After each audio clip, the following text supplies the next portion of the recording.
NCERT की 11th class की fine arts की जो डिस्कशन में, जो कि आर्ट एंड कल्चर के लिए काफी इंपॉर्टेंट किताब है, उसमें मैं शुभम आईएएस सोशल चैनल पे आप सभी का स्वागत करता हूं। तो आज जो चैप्टर हम डिस्कस करने वाले हैं उसका नाम है chapter number 6, Indian temple architecture. This is going to be a very important discussion series.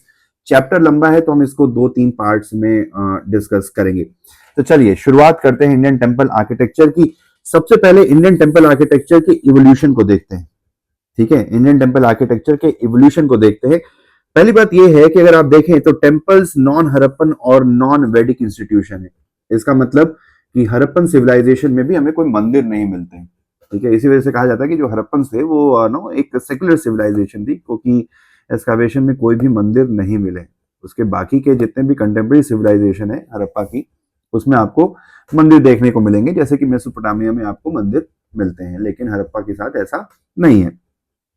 और वैदिक इंस्टीट्यूशन भी नहीं है, क्योंकि जो वैदिक काल के जो आर्यंस थे वो मंदिरों में पूजा नहीं करते थे। ठीक है, जो वैदिक काल के जो आर्यंस थे वो मंदिरों में पूजा नहीं करते थे, ये चीज ध्यान रखेंगे। ठीक है, मंदिरों में पूजा नहीं करते थे, वो नेचर वर्शिपर थे। बेसिकली हवन कुंड बनाते थे और यज्ञ करते थे। और यज्ञ चाहे पेड़ के नीचे हो या किसी नदी के किनारे हो या कुछ इस टाइप का। ठीक है, वो मंदिरों में पूजा अर्चना नहीं किया करते थे। ये चीज ध्यान देने वाली बात है। ठीक है, तो देखा जाए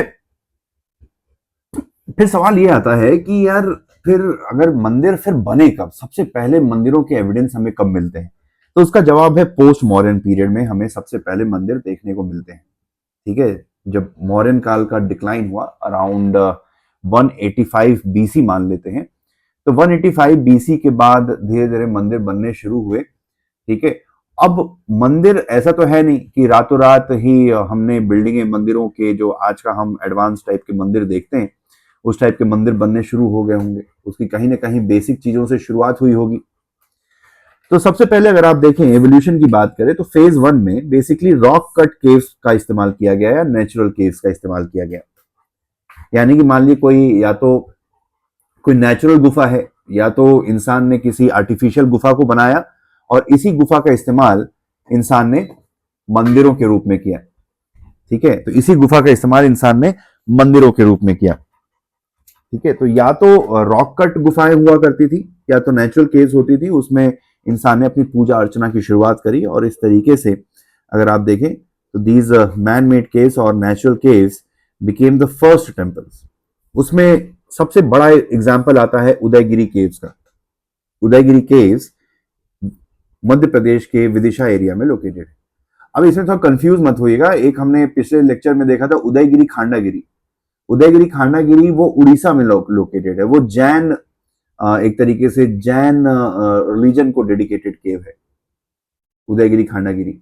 ये जो उदयगिरी की बात कर रहे हैं ये मध्य प्रदेश की उदयगिरी की बात कर रहे हैं, जो कि हिंदुइज्म को डेडिकेटेड है और मोस्टली वैष्णविज्म को डेडिकेटेड है।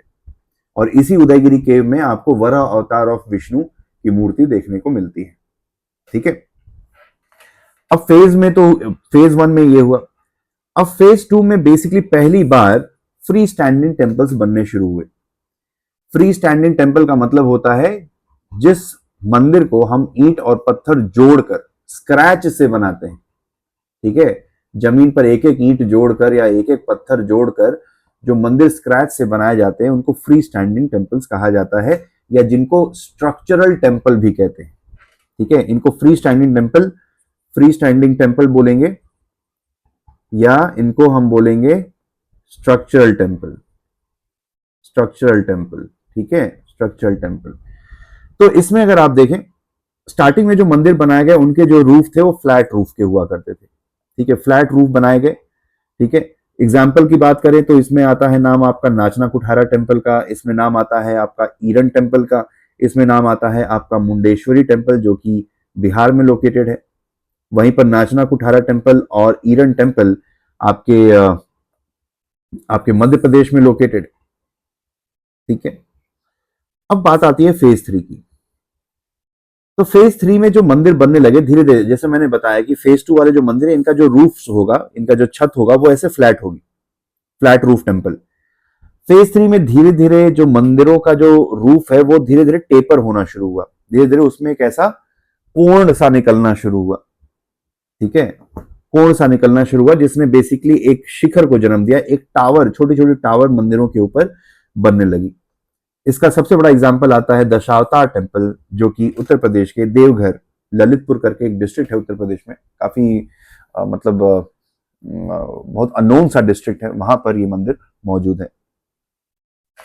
अब फेज 4 जब आता है तो फेज 4 में बेसिकली जब पल्लवा डायनेस्टी का रूल आता है तो इंडियन टेम्पल आर्किटेक्चर दो पार्ट्स में डिवाइड हो जाता है। नॉर्थ इंडिया के जो मंदिर होते हैं उनको हम नगरा स्टाइल कहते हैं, जो नॉर्थ इंडिया में डेवलप होंगे उनको नगरा स्टाइल कहेंगे, और जो साउथ इंडिया में डेवलप होंगे उनको Dravida style of temple architecture कहा जाएगा। ठीक है, तो नॉर्थ और साउथ में आपको ये डिवीजन देखने को मिलेगा। अब बात आती है फेज 5 की। ठीक है, फेज 5 अगर आप देखें तो चालुक्य पीरियड में अराउंड 600 एडी नगरा और द्रविड़ा स्टाइल को मिक्स करके एक हाइब्रिड स्टाइल का जन्म हुआ जिसको हम viscera style of temple architecture कहते हैं। ठीक है, तो पहले याद रखेंगे पल्लवा टाइम पर लगभग 550 एडी के टाइम पर द्रविड़ एक अलग, साउथ इंडिया में एक अलग टेम्पल आर्किटेक्चर की शुरुआत हुई जो आगे चल के द्रविड़ा टेम्पल आर्किटेक्चर बना। तो एक तरीके से द्रविड़ा टेम्पल आर्किटेक्चर को के डिजाइन का पायनियर अगर डायनेस्टी कोई है तो वो पल्लवाज है। तो पल्लवाज ने द्रविड़ा टेम्पल आर्किटेक्चर की शुरुआत करी। ठीक है, फिर चालुक्याज आए, चालुक्याज ने नगरा और द्रविड़ा दोनों को मिक्स करके एक हाइब्रिड टेम्पल आर्किटेक्चर को एस्टैब्लिश किया जिसको हम विसारा टेम्पल आर्किटेक्चर कहते हैं। ठीक है, अब बात आती है फेज 6 में। फेज 6 में जब चोला रूलर्स आते हैं अराउंड 1000 एडी, ठीक है, तो इस टाइम पर चोलास के टाइम पर temple architecture reached it's zenith. ठीक है, पहले जो है मंदिर सिर्फ पूजा अर्चना के स्थान हुआ करते थे, बेसिक उनका डिजाइन हुआ करता था। ठीक है, बहुत ही कम डेकोरेशन और ऑर्नामेंटेशन का इस्तेमाल होता था। लेकिन जब चोलाज आए तो चोलाज ने मंदिरों को एक तरीके से a form of artistic expression के रूप में देखा। इस टाइम पर जो मंदिर है काफी भव्य, सुंदर, बड़े बनाए जाने लगे, उनको काफी सुंदर, उनका सुंदरीकरण, उस पर काफी ज्यादा आप देखोगे तो कार्विंग का इस्तेमाल होने लगा। जो मंदिरों का शेप है, साइज है, जो ग्रैंड्योर है, वो काफी ज्यादा बड़ा होने लगा। तो चोला पीरियड में जो इंडियन टेम्पल आर्किटेक्चर है वो अपने प्राइम पर पहुंचा, अपने जेनिथ पर पहुंचा। ठीक है, तो ये इवोल्यूशन है। तो सबसे पहले एक बार रिकैप कर लेते हैं। सबसे पहले केव टेम्पल्स होंगे, फिर उसके बाद धीरे धीरे गुप्ता पीरियड में स्ट्रक्चरल टेम्पल्स बनने लगेंगे। स्टार्टिंग में फ्लैट रूफ होगा, फिर धीरे धीरे टेपर्ड रूफ होने लगेगा। फिर पल्लवा पीरियड में नगरा और द्रविड़ा दो अलग अलग टेम्पल्स बनेंगे। चालुक्य पीरियड में नगरा और द्रविड़ा मिक्स होकर एक हाइब्रिड टेम्पल बनेगा जिसको हम वेसारा स्टाइल कहेंगे। और फिर चोला टेम्पल में temple architecture will reach its zenith, will reach its prime. ठीक है, अब बात आती है नगरा स्टाइल के जो टेम्पल्स हैं। पहले हम स्टार्टिंग में नगरा टेम्पल्स देखेंगे, फिर द्रविड़ा देखेंगे और फिर वेसारा देखेंगे। तो नगरा स्टाइल टेम्पल के कुछ क्लासिफिकेशन देख लेते हैं। ठीक है, तो नगरा स्टाइल ऑफ टेम्पल को हम तीन कैटेगरीज में डिवाइड कर सकते हैं on the basis of the shape of the tower. Tower का शेप क्या होगा उसके बेसिस पे तीन पार्ट्स में डिवाइड कर सकते हैं। एक है लटीना जिसको रेखा प्रसाद भी कहते हैं, दूसरा है फमसाना और तीसरा है वल्लभी। ठीक है, अब लटीना है, अगर आप इसको देखो तो काफी टॉल आपको यहां पर टावर देखने को मिलेगी लटीना में। ठीक है, लटीना में काफी टॉल पतली सी टावर, आपको ऊंची टावर देखने को मिलेगी। ठीक है, वहीं पर फमसाना देखेंगे तो आपको ब्रॉड और शॉर्ट टावर्स देखने को मिलेगी, एक तरीके से स्टेप पिरामिड के शेप में। ठीक है, स्टेप पिरामिड के शेप में आपको ये टावर्स देखने को मिलेंगी। ठीक है, स्टेप पिरामिड के शेप में। और वल्लभी में बेसिकली आपको इस तरीके का ये वाला जो शेप है, जो वॉल्टेड चैम्बर, एक संदूक जैसा शेप आपको देखने को मिलेगा, या एक तरीके से वुडन वैगन, जो पहले जो घोड़े के पीछे जो बग्गी लगती थी, जो इनक्लोज बग्गी हुआ करती थी, उस तरीके का शेप आपको देखने को मिलेगा। इसको वल्लभी स्टाइल कहते हैं। ठीक है, इसको वल्लभी स्टाइल कहते हैं। अब ये कुछ डिटेलिंग दी हुई है इसमें, इतना इंपॉर्टेंट नहीं है, बस कुछ एग्जांपल्स देख सकते हैं। तो लटीना प्रसाद का सबसे बड़ा एग्जांपल है कंदरिया महादेव टेम्पल, जो कि खजुराहो में लोकेटेड है। कंदरिया महादेव टेम्पल खजुराहो में लोकेटेड है और ये काफी जो है बहुत ही बड़ा भव्य मंदिर है। दूसरा इंपॉर्टेंट मंदिर है मुक्तेश्वर टेम्पल, जो भुवनेश्वर का टेम्पल है। यहाँ पर आपको फमसाना स्टाइल ऑफ टेम्पल आर्किटेक्चर का एग्जाम्पल देखने को मिलेगा, फमसाना स्टाइल। और वल्लभी स्टाइल की बात करें तो लक्ष्मणेश्वर टेम्पल है जो कि छत्तीसगढ़ में लोकेटेड है, ये आपका वल्लभी स्टाइल का एक एग्जाम्पल है। ठीक है, तो शेप के हिसाब से हम टेम्पल्स को, नगरा स्टाइल ऑफ टेम्पल्स को हम तीन पार्ट में डिवाइड कर सकते हैं। एक है आपका लटीना प्रसाद, लटीना या रेखा प्रसाद, दूसरा है फमसाना और तीसरा है वल्लभी। ठीक है, अब बात आती है कि एंट्रेंस गेट के कंटेक्स्ट में हम नगरा स्टाइल को किस तरीके से डिवाइड कर सकते हैं। तो पहला आता है संधारा। संधारा उस टेम्पल को कहते हैं जिसमें प्रदक्षिण पथ होता है। प्रदक्षिण पथ बेसिकली कहने का मतलब यह है कि गर्भगृह के अंदर, ठीक है, गर्भगृह के अंदर ही आपका, ये जैसे मान लीजिए ये गर्भगृह है, तो गर्भगृह के अंदर ही आपको वॉक करने की जगह मिलती है। जैसे सरकम ऑब्युलेटरी, जिसको प्रदक्षिण पथ कहते हैं, जैसे आप मंदिर जाते हो तो पूजा अर्चना के बाद आप अपने जो देवी की मूर्ति है या देवी देवता की जो मूर्ति है उसके आसपास आप चक्कर लगाते हो, तो जो चक्कर लगाने वाला जो एरिया है, जो पाथवे है, उसको प्रदक्षिण पथ कहते हैं। तो संधारा वो टेम्पल है जिसमें प्रदक्षिण पथ होता है। निरंधारा उन टेम्पल्स को कहते हैं जिसमें प्रदक्षिण पथ नहीं होता है। ठीक है, और तीसरा कैटेगरी है सर्वतोभद्रा। सर्वतोभद्रा वो टेम्पल्स होते हैं जिसको चारों दिशाओं से आप गर्भगृह के अंदर प्रवेश कर सकते हैं। ठीक है, इसके चारों दिशाओं, जैसे मान लीजिए कि ये मंदिर आप देख रहे हैं, इसके अंदर गर्भगृह है। ठीक है, यहाँ पर मूर्ति बनी हुई है, गर्भगृह उसको बोलते हैं जहाँ पे मेन देवी देवता की मूर्ति बनी होती है। ठीक है, आप उसको किसी भी दिशा से एंटर कर सकते हैं, चारों दिशाओं में वो एंट्रेंस गेट होता है, इसको बोलते हैं सर्वतोभद्रा। The temples that can be accessed from all four sides, for example 64 Yogini temple of Odisha. ठीक है, अब अगला जो कैटेगराइजेशन है that is based upon number of shrines in the temple. उस मंदिर में कितने देवी देवता का श्राइन है, बना हुआ है। तो पंचयातन स्टाइल, ये यूपीएससी में 2014 में पूछा जा चुका है। पंचयातन स्टाइल बेसिकली वो होता है जिसमें आपका एक मेन श्राइन होता है, मेन श्राइन के अलावा चारों कोनों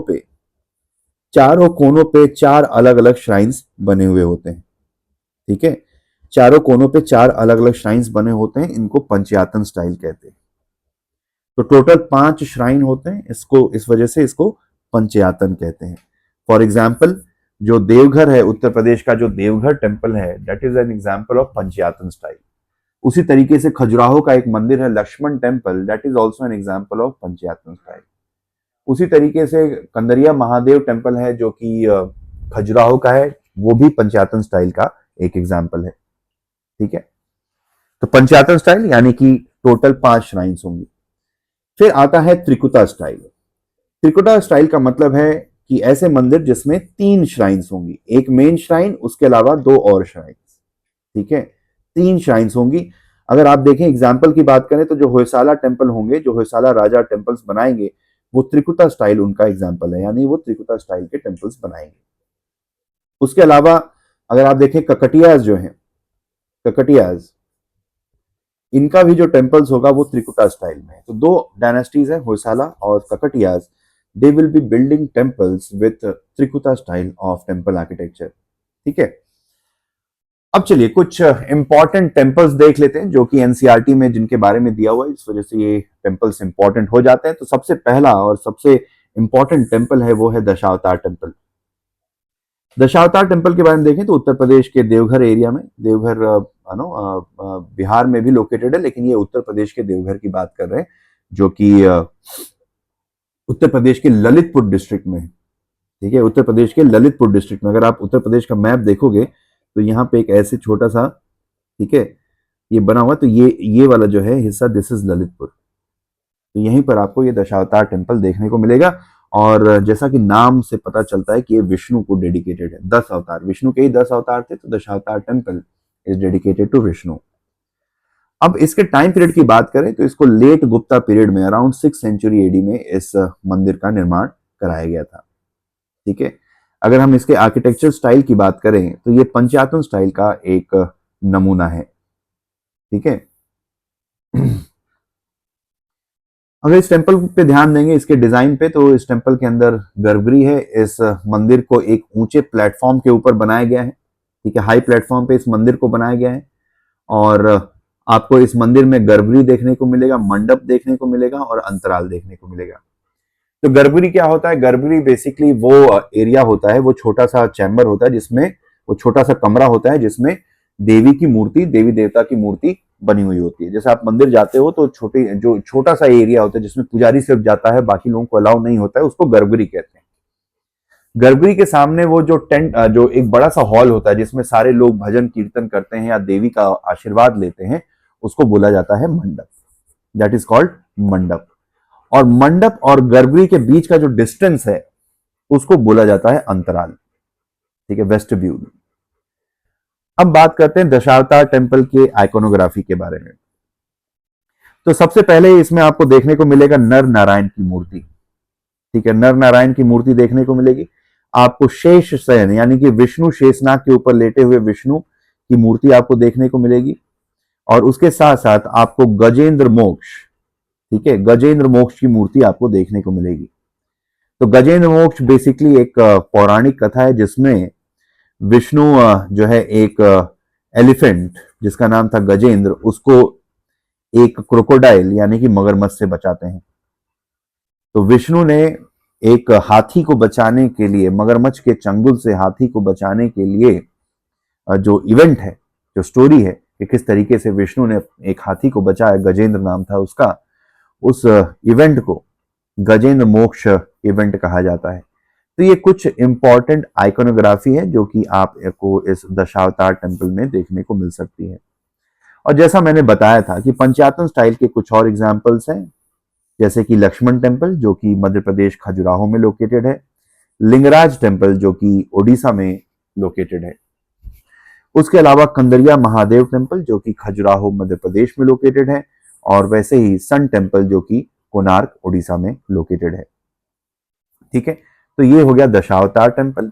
अगला इंपॉर्टेंट टेम्पल है खजुराहो टेम्पल, ठीक है, खजुराहो टेम्पल। तो अगर हम खजुराहो टेम्पल की बात करें तो देखो, खजुराहो टेम्पल कॉम्प्लेक्स बोला जाता है। कहने का मतलब ये है कि खजुराहो एकमात्र एक मंदिर का नाम नहीं है, खजुराहो एक जगह का नाम है जहां पे बहुत सारे मंदिर हैं, और इन सारे मंदिरों को हम खजुराहो के मंदिर के नाम से बुलाते हैं। तो ये temple complex, it is not a single temple, ठीक है। तो देखा जाए, ओवरव्यू की बात करते हैं तो खजुराहो मंदिर का निर्माण चंदेल राजाओं ने बनवाया था बुंदेलखंड रीजन में। ये अभी पिछले साल ही 2025 के मेंस में ये सवाल मेंस में पूछा गया था, चंदेला के टेम्पल आर्किटेक्चर के बारे में पूछा गया था। तो this temple was built by Chandela rulers who ruled over Bundelkhand region of Madhya Pradesh region. और टाइम पीरियड की अगर हम बात करें, टाइम पीरियड, एक सेकेंड, टाइम पीरियड की अगर हम बात करें, स्लाइड मूव कर गई। अगर हम टाइम पीरियड की बात करें तो time period is somewhere around 1000 AD, जो कि मध्य प्रदेश में लोकेटेड है, और ये यूनेस्को की एक वर्ल्ड हेरिटेज साइट है। अगर हम इसके फीचर्स की बात करें तो ये हिंदुइज्म और जैन धर्म के मंदिर आपको खजुराहो में देखने को मिलेंगे। तो वेरी इंपॉर्टेंट, खजुराहो में कुछ हिंदू टेम्पल्स भी हैं और कुछ जैन टेम्पल्स भी हैं। अब खजुराहो के मंदिर इतने फेमस क्यों हैं? तो खजुराहो के मंदिर अपने फेमस हैं अपनी एक्सक्विजिट कार्विंग की वजह से और अपने आर्किटेक्चर की वजह से, और स्पेशली जो कार्विंग है इरोटिक आर्ट। आपको यहाँ पे मिथुन मिथुन जो कि इरोटिक स्कल्पचर होते हैं, उनकी मूर्तियां आपको यहाँ पर देखने को मिलेंगी इन मंदिर की दीवारों पे। अब फेमस टेम्पल्स की बात करें जो खजुराहो में लोकेटेड है, उसमें नाम आता है कंदरिया महादेव टेम्पल का, दूसरा है लक्ष्मण टेम्पल, तीसरा है 64 योगिनी टेम्पल, और चौथा है पार्श्वनाथ टेम्पल। तो कंदरिया महादेव टेम्पल शिव को डेडिकेटेड है, लक्ष्मण टेम्पल भी, और 64 योगिनी टेम्पल बेसिकली तांत्रिसिज्म को डेडिकेटेड है, ये तांत्रिक सेक्ट से बिलोंग करता है। इसके बारे में भी सवाल यूपीएससी के प्रीलिम्स में पूछा जा चुका है। और जो पार्श्वनाथ टेम्पल है वो नाम से ही पता चलता है कि एक जैन टेम्पल है, और जो 23वें जैन तीर्थंकर थे जिनका नाम था पारसनाथ, तो उन्हीं पारसनाथ को डेडिकेटेड है पारसनाथ टेम्पल, ठीक है। इसी में एक टेम्पल का नाम आता है चतुर्भुज टेम्पल। चतुर्भुज temple is the only Khajuraho temple जिसमें कोई भी आपको इरोटिक स्कल्पचर देखने को नहीं मिलता है। तो कभी अगर ऐसा सवाल आएगा कि all the temples of Khajuraho have erotic sculpture on its walls, तो that is a wrong statement. सारे मंदिरों पे नहीं है, एक मंदिर जो है चतुर्भुज टेम्पल, वहां पर आपको इरोटिक स्कल्पचर देखने को नहीं मिलता है। अब बात आती है कि चंदेलास का फॉल क्यों हुआ। तो जब मुस्लिम इन्वेजन हुआ बुंदेलखंड रीजन में, तो इस वजह से चंदेल डायनेस्टी का खात्मा हो गया। और चंदेल डायनेस्टी के खत्म होने के बाद धीरे धीरे इन मंदिरों को जंगलों ने ढक लिया। और यही एक बेसिक वजह है कि आज भी ये मंदिर सुरक्षित है। अगर अगर जंगलों से नहीं ढके होते तो ये जो बारबेरिक इस्लामिक इन्वेडर्स थे वो इन मंदिरों को तोड़ के कब का नेस्तनाबूद कर चुके होते। तो जंगलों के ढकने की वजह से ही आज ये मंदिर सुरक्षित है। नॉर्थ इंडिया में आप देखोगे तो खजुराहो के अलावा कोई भी बड़ा मंदिर आपको देखने को नहीं मिलता है, जबकि टेम्पल आर्किटेक्चर की शुरुआत ही नॉर्थ इंडिया से होती है। आपको मोस्टली जो हिंदू टेम्पल्स हैं आपको साउथ में देखने को मिलेंगे, क्योंकि साउथ में इस्लामिक जो ब्रूटल इस्लामिक रूलर्स थे उनका इन्फ्लुएंस कम था। नॉर्थ इंडिया में आप देखोगे तो दिल्ली सल्तनत का इन्फ्लुएंस, ये कोर एरिया था नॉर्थ इंडिया बेसिकली, चाहे दिल्ली सल्तनत हो चाहे मुगल्स हो, ये जितने भी मुस्लिम शासक थे उनका सबसे पहला काम यही था हिंदू मंदिरों को तोड़ना। ठीक है, अगर ये खजुराहो के मंदिरों को अगर जंगलों ने नहीं ढका होता तो ये हिंदू मंदिर कब के ये मुस्लिम रूलर्स तोड़ चुके होते। ठीक है, तो आज इन मंदिरों के बचने की और प्रिजर्व रहने की सबसे खास बात यही है कि नेचर ने बेसिकली एक तरीके से नेचर ने इनको अपने आगोश में ले लिया और उनको छुपा लिया डिस्ट्रॉय होने से।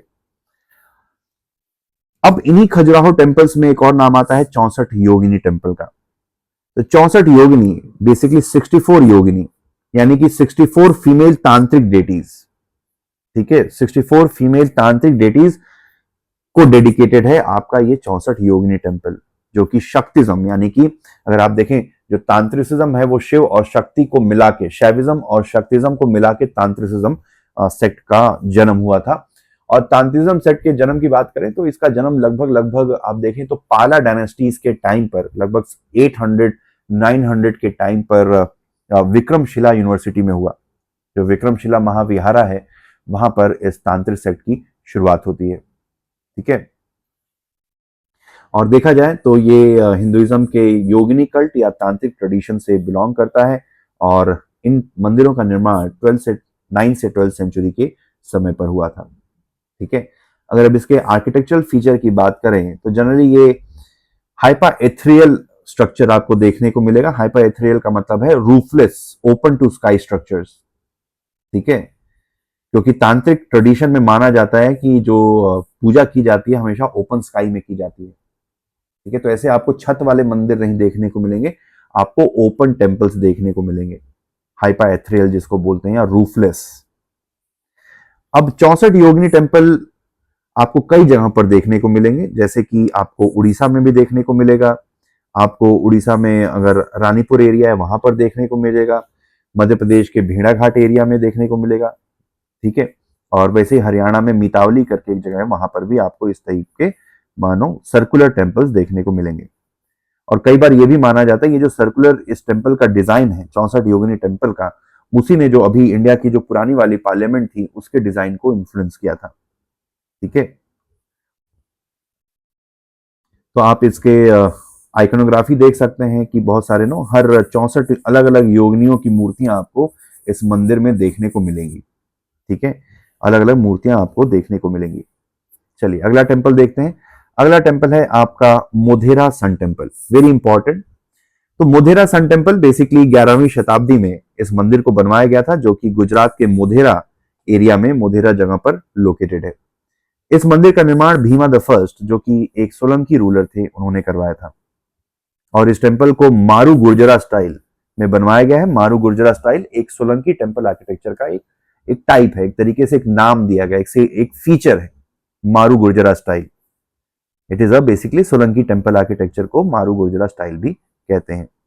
इस मंदिर की खास बात यह है कि इस मंदिर में एक बहुत बड़ा स्टेपवेल है, बावली जिसको बोलते हैं राजस्थान में, और वाव बोलते हैं, VAV इन गुजरात।